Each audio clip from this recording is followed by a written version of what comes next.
Model Answers for Speaking Test 6. Cambridge English Pet, Collins.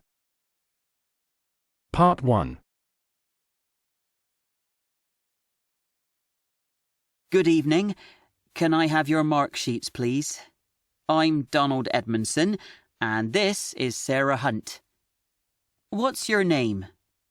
My name's Martin Mostermans. Where do you come from? I come from Amsterdam in the Netherlands. And what's your name, Candidate B? My name's Elena Simic. Where do you live, Candidate B? I live in Zagreb in Croatia. Candidate B, do you work or are you a student? I'm a student. What do you study, Candidate B? I'm a medical student. It's a very long course. And Candidate A, do you work or are you a student? I work. What do you do? I'm an architect. Our office is in the centre of Amsterdam. Thank you. Candidate A, do you come from a big family? No, not really. I have a brother and a sister, but I don't have any uncles or aunts, so it's quite a small family. Candidate B, what about you? My family is quite big, yes. My father has 4 brothers and sisters, and we see them quite often when we have family parties. If my cousins come as well, there are a lot of us. Candidate A, do you prefer to relax at the weekend or find a job to do? I like to find something to do. We have a garden, so I often spend time working out there or doing jobs in the house. Candidate B, how about you? Yes, I'm the same.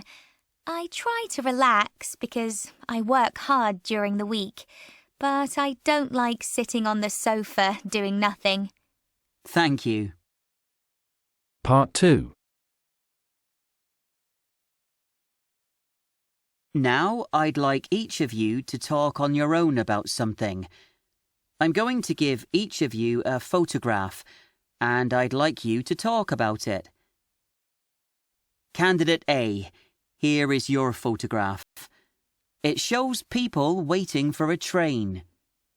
Please tell us what you can see in the photograph. Candidate B, you just listen. This photo shows 4 people waiting for a train on the platform at an underground train station. They're all dressed in smart clothes, and it looks like they are going to work or going home at the end of the day. It could also be late at night because these are the only people on the platform. The woman nearest the camera is looking at her watch, so the train might be late. Behind her in the photo are 3 men. 2 of them are using their phones. One man is talking to someone and laughing about something, and the other is looking at the screen and reading. Thank you. Candidate B, here is your photograph. It shows children at a party. Please tell us what you can see in the photograph. Candidate A, you just listen. This is a happy photograph of children enjoying themselves at a party. There are 7 children altogether, 3 boys and 4 girls. They're different ages, but they're all young. 2 or 3 of them are about 5 years old, but some of them are bigger. I imagine it's a birthday party. Most of them are wearing party hats, and they're standing or sitting at a table that's got lots of cakes, biscuits and drinks on it. They're all holding their hands out, and I think they are playing with balloons. They're trying to catch something. They all look like they are having a great time. Thank you.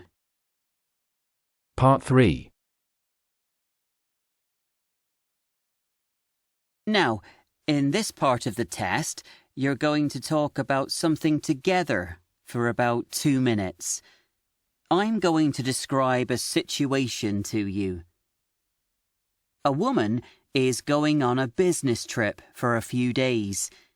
She is deciding what she needs to take with her. Here are some things she could take. Talk together about the different things she could take and say which one would be most important. All right? Now talk together.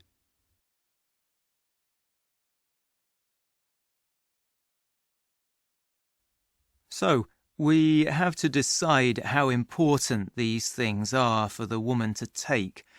What do you think? They're all useful, but shall we start by saying things she doesn't need? For example, I think she can buy a magazine when she gets there, so she doesn't really have to take that. That's true. And the camera isn't important either. She probably has a camera on her phone. What about the headphones and the radio? I don't think she needs them, do you? That leaves the laptop, the mobile phone, and the suit. I think they're all important. She probably needs the laptop for files or documents for meetings. Yes, I agree. She also definitely needs her mobile phone, and I suppose the suit is important when she has meetings with business people. I think the mobile phone is the most important. She can email any documents or files she needs before she leaves, so she might not have to take her laptop. But it will be difficult if she doesn't have her phone. Yes, I think you're right. There are 2 or 3 things she needs to take, but the mobile phone is probably the most important. Okay, let's say the mobile phone. Thank you. Part 4. Candidate A. Do you travel much? I don't have to travel very much for work, but I like travelling when I'm on holiday. And what about you, Candidate B? I'm a student now, so I don't have much money for holidays. But 3 years ago, I went to stay with a cousin in Australia, and I had a great time there. Candidate B. Do you find it easy to decide what to take when you travel? Well, I try to take as little as possible. I don't take many clothes because I don't like carrying lots of luggage. If I can put everything I need in a backpack, I'm very happy. And how about you, Candidate A? I'm different. I always take lots of luggage, especially clothes. Last time I went on a trip, I took too many clothes. I had a really big suitcase, which was very heavy to carry. And then I didn't wear a lot of the clothes because it was very hot. Candidate B. Is it important to be organised before we make a long journey? Yes, I think it is. If you are travelling to another country, for example, there are important things you need to remember. Your passport, for example, and your tickets. If you aren't organised, you could have serious problems. And what about you, Candidate A? Yes, I agree. Sometimes getting ready for a trip can be quite stressful. I remember when I was younger and we were going on holiday, my parents got stressed trying to organise everything for me and my brother. Thank you. That is the end of the test.